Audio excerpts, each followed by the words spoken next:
देखिए, ये fillet weld का सबसे इम्पॉर्टेंट क्वेश्चन है और बहुत ज़्यादा इम्पॉर्टेंट है। एकल 70-70-8 ये आपका एंगल सेक्शन का साइज है जो 70-70-8 दिया है। कोणीय खंड मतलब होता है एंगल सेक्शन। एक गजट प्लेट के साथ 6 फिलेट वेल्ड द्वारा जोड़ा गया है। यदि इस खंड पर 140 किलोन्यूटन अक्षीय, ध्यान रखिए ये कौन सा लोड है, एक्सियल लोड है। एक्सियल का मतलब अक्षीय भार, ये अक्षीय भार है, बल आ रहा हो तो किनारों की बेल्ट की लंबाइयाँ ज्ञात कीजिए जिसका परमिसिबल स्ट्रेस दे रखा है। अब आपको जो है वो एंगल सेक्शन पहले बनाना पड़ेगा। अच्छा, एक बात और ध्यान रखिए, जब आप आगे भी पढ़ेंगे थोड़ा और डीपली में तो एंगल सेक्शन जो भी देगा ये इक्वल एंगल सेक्शन है। जैसे एंगल सेक्शन कई टाइप के होंगे, आप फर्स्ट चैप्टर में हमको लग रहा है पढ़े भी होंगे कि एंगल सेक्शन क्या होते हैं। Equal angle section, unequal angle section, उसमें कई टाइप के होते हैं। तो जैसे साइज की बात करें, साइज ऑफ एंगल सेक्शन, ये कितना है साइज इसका, 70-70 × 8 ये आपका साइज है एंगल सेक्शन का। उसके बाद में जो दिया है आपका, अगर जो आगे थोड़ा सा बात करें तो फिलेट वेल्ड का साइज दिया है। साइज जैसे आपको दिख नहीं रहा होगा, अब दिख रहा होगा, साइज ऑफ फिलेट वेल्ड वो आपको है 6 दे रखा है, 6 से जोड़ा गया है। एक्सियल लोड, ये बहुत इंपॉर्टेंट है। एक्सियल लोड कितना है, अक्षीय भार है, ध्यान रखिएगा, 140 किलो न्यूटन, मतलब जो अक्ष पर लग रहा हो वो लोड ये दे रखा है। Permissible stress tau B F की वैल्यू आपको 110 न्यूटन पर mm², ये आपको पता है। अब आपको ये क्वेश्चन सॉल्व करना है। थोड़ा सा क्वेश्चन बड़ा होगा समझाने के लिए, बाकी बहुत छोटा क्वेश्चन है आप लोग इसे लगाएंगे तो। जैसे पहले तो आप एंगल सेक्शन बनाइए। सबसे पहले हम एक गजट प्लेट बनाते हैं। जैसे आपका ये क्या हो गया, गजट प्लेट। देखिए ये आपका क्या हो गया, गजट प्लेट, इसे हमने बोल दिया गजट प्लेट। एक मिनट, ये आपको क्लियर दिख रहा होगा, ये आपका हो गया गजट प्लेट। अब इस गजट प्लेट से हम एक एंगल सेक्शन को यहाँ पर जॉइंट करेंगे। जैसे मान लीजिए ये कोई एंगल सेक्शन हो गया,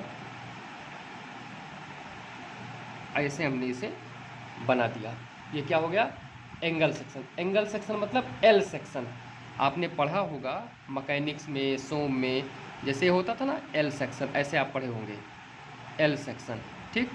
तो वैसे ये एल सेक्शन है, वही ये एल सेक्शन है। स्टैंडर्ड एंगल सेक्शन की हम यहाँ बात कर रहे हैं, ठीक है, स्टैंडर्ड एंगल सेक्शन। तो अब इसमें कह रहा है कि इसको एक प्लेट से जोड़ा गया है। जैसे अगर जो इसका हम क्रॉस सेक्शन बनाएं, एक प्लेट बनाएं यहाँ पर, तो प्लेट कुछ इस प्रकार से बनेगा। जैसे ये आपका प्लेट होगा, क्या होगा, प्लेट, ये आपका यहाँ से क्या हो जाएगा, प्लेट।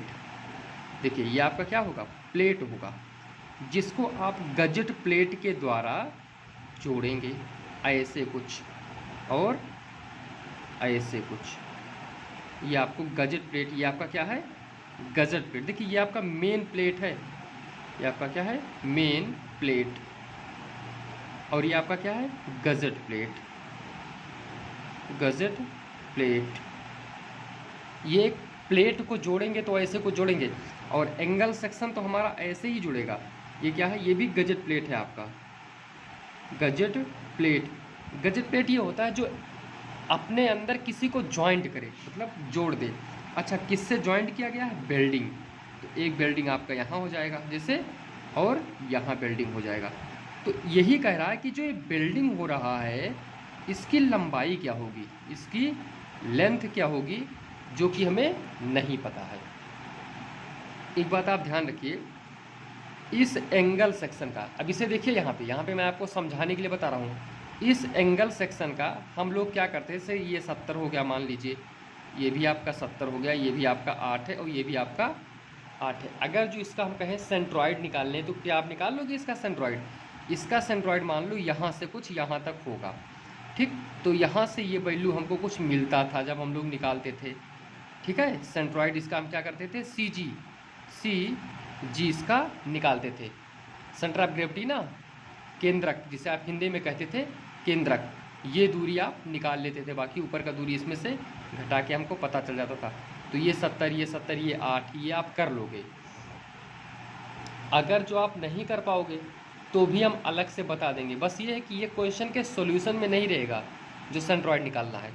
तो हम मान लेते हैं कि जो हमारा सी होगा वो यहाँ से यहाँ तक कुछ लाई करेगा। अच्छा, इसकी वैल्यू आपको दे रखा है कहाँ, स्टील टेबल में, क्योंकि स्टैंडर्ड एंगल सेक्शन है तो ये वैल्यू आपको कैलकुलेट नहीं करना है, ये वैल्यू वो दे रखा है आपके स्टील टेबल में। तो ये वैल्यू जो दे रखा है आप इसे मान लीजिए x1, ठीक। इसको हम बोलते हैं CXX, इसको नाम देते हैं CXX, ठीक। तो जो x1 है यानी CXX है, इसको x1 को ही CXX बोलेंगे। तो माय डियर, फ्रॉम टेबल से कहाँ करेंगे, फ्रॉम, यहाँ पर थोड़ा हम इस साइड की अब बात कर रहे हैं, from steel table. Steel table में जब आप देखेंगे, किस में देखेंगे, 70 × 70 × 8 mm में। तो यहाँ पर CXX की वैल्यू आपको दे रखा रहेगा। ये CXX जो है वो सेंट्रॉइड का डिस्टेंस है, ये जो सेंट्रॉइड हमने बनाया है इसी का, जिसे हमने x1 माना हुआ है, ठीक। तो CXX की वैल्यू आपको कितना दे रखा होगा, जैसे इसमें दे रखा है डायरेक्ट 20.2 mm, ये आपको टेबल में दे रखा होगा।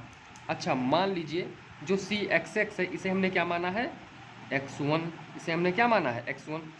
तो नीचे वाला जो ये डिस्टेंस बचा, आपको दिख रहा होगा, जो ये डिस्टेंस बचा इसको हम मान लें x2। तो x2 की वैल्यू हमें निकालने के लिए देखो, टोटल हाइट कितना है एंगल सेक्शन का, अगर जो टोटल हाइट बात करें ये वैल्यू, ठीक। टोटल हाइट 70 है, टोटल हाइट 70 ही तो है, क्योंकि 70 क्या है, देखो 70 हाइट है, 70 फ्लैंज की है, इसको वेब बोलते हैं, इसको फ्लैंज बोलते हैं, या तो आपको पता है ये क्या है वेब और ये क्या है फ्लैंज, ठीक। तो 70 आपका ये इसका हाइट है। तो 70 माइनस जैसे निकालेंगे x2 की वैल्यू, 70 माइनस इस वैल्यू को घटा देंगे, यानी कि 20.2 को घटा देंगे तो आपका क्या आ जाएगा, 49.8, ये आपका यहाँ से आ जाएगा।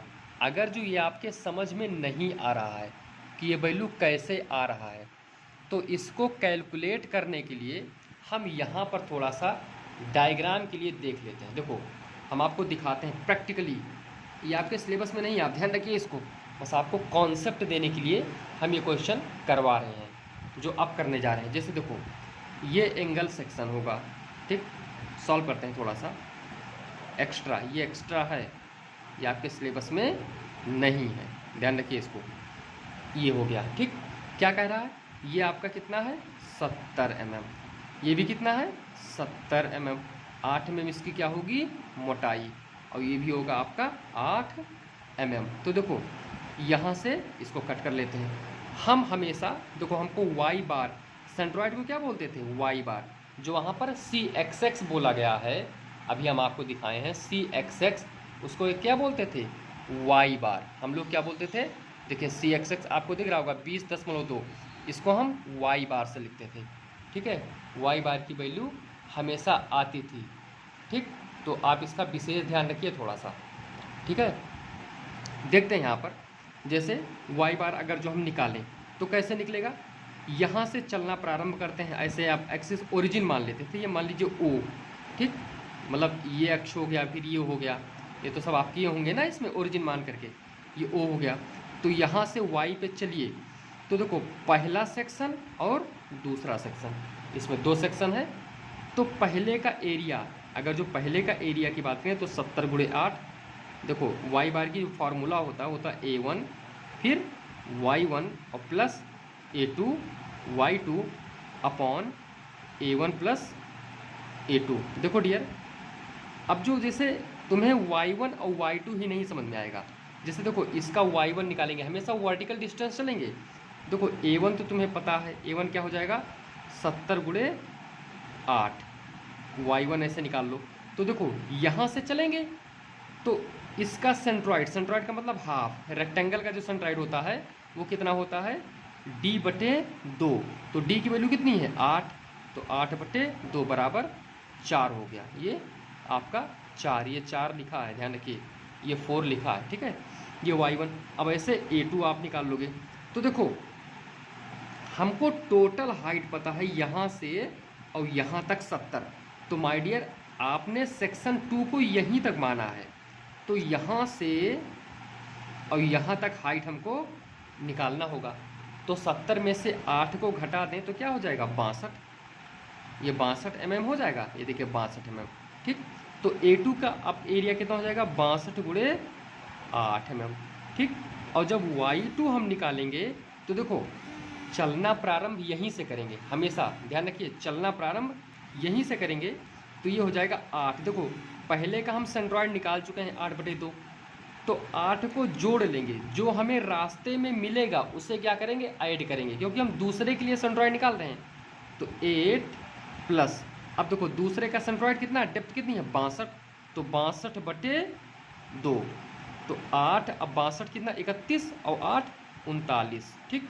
यहाँ पर जब हम y बार की अब वैल्यू रख देंगे तो हो जाएगा आपका कितना 70 गुणे 8 गुणे y1 का कितना आया 4 प्लस 62 गुणे 8 और गुणे y2 की कितनी वैल्यू है, y2 की 39, और बटे में क्या हो जाएगा आपका 70 गुणे 8 और प्लस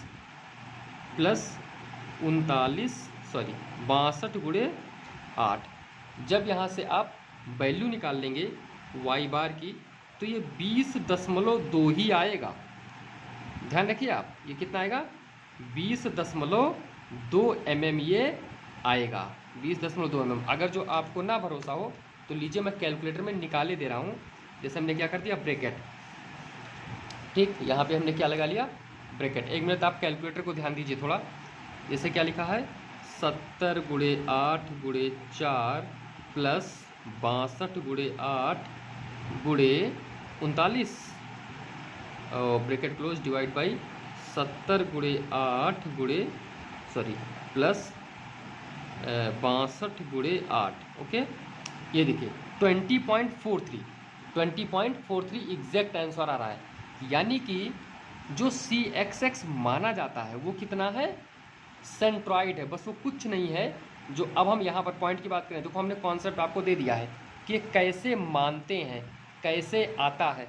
तो ये जो आपका ये जो अक्ष हमने खींचा ये क्या है सेंट्रॉइड है, सेंटर ऑफ ग्रेविटी है ये, मतलब होल वेट और होल एरिया इसका यहाँ पे लाई करेगा। इस एंगल सेक्शन का जितना टोटल वेट होगा या टोटल एरिया होगा वो यहीं पे लाई करेगा। तो यहाँ पर एक फोर्स देखो एक्जियल फोर्स बोले हैं ना, अक्षीय एक्जियल फोर्स।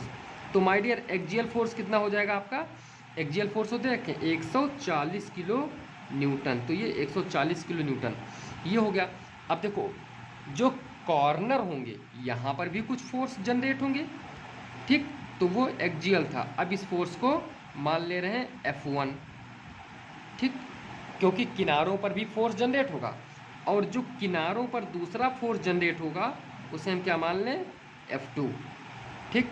इसमें कोई संदेह तो आपको होगा नहीं, बातें आपको पूरी क्लियर हो गई होंगी कि ये 20.2 कैसे आया। जो x1 हमने माना है, देखो CXX की वैल्यू है टेबल में, ये टेबल में दिया हुआ है इसकी वैल्यू 20.2, ठीक है।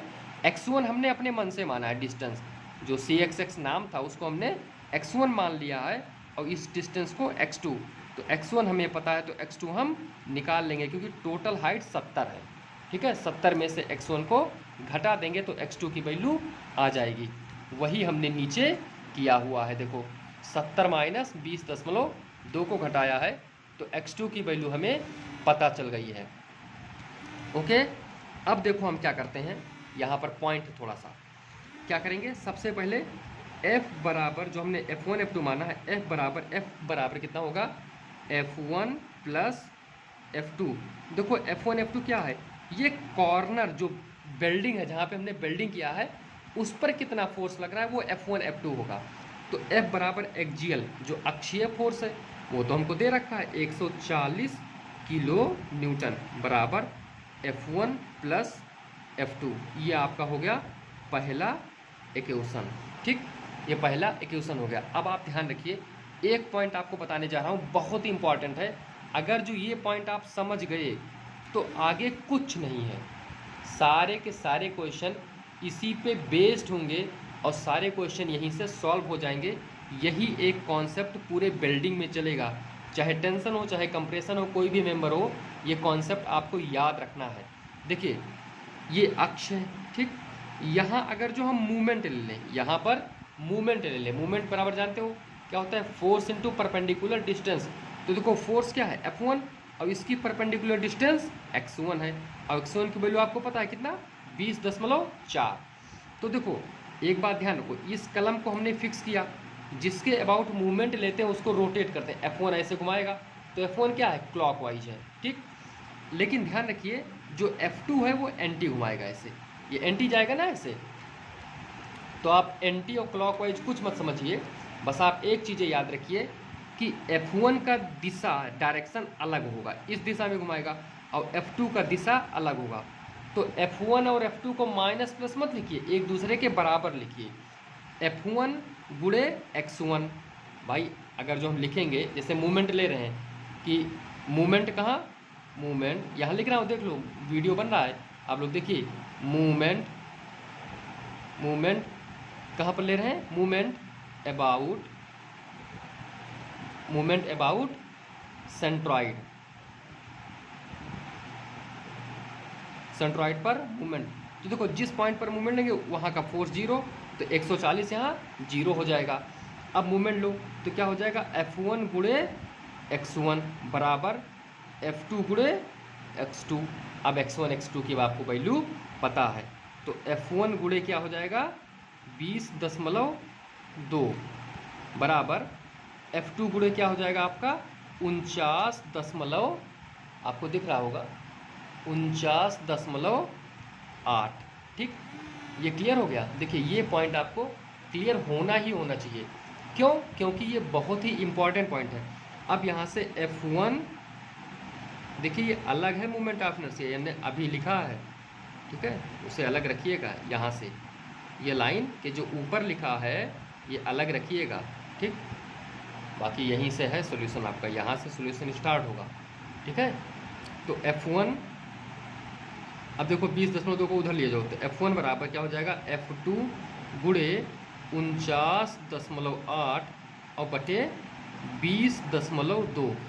तो F1 की वैल्यू यहाँ से कुछ आ जाएगी, अगर जो इसको हम भाग करेंगे 49.8 बटे 20.2 को इससे भाग देंगे तो आएगा 2.465, ये आएगा 2.465 F2। ठीक, F2 के टर्म्स में आएगा। अब देखो ये इक्वेशन 2 हो गया। देखो ध्यान से देखो, बहुत ही ध्यान देने की ज़रूरत है।